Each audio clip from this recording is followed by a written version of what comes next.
right to be dumbfounded. I think that people listening to this programme, people who've been following this story over the last couple of days, must think that people in high places...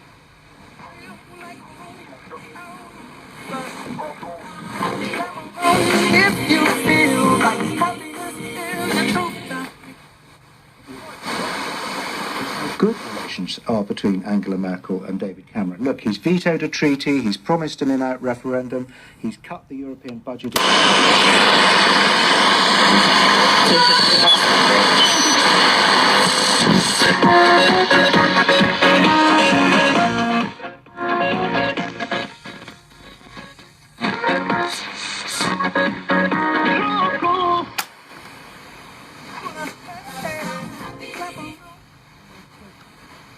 Form of EU wider reform rather than strict renegotiation of the UK's membership terms. And in public, today at least, David Cameron spoke of the former but not the latter. Well, he was being conciliatory and constructive, as you would expect him to be, but he's also made it clear he wants the United Kingdom to have a new relationship with our European partners, and the unspoken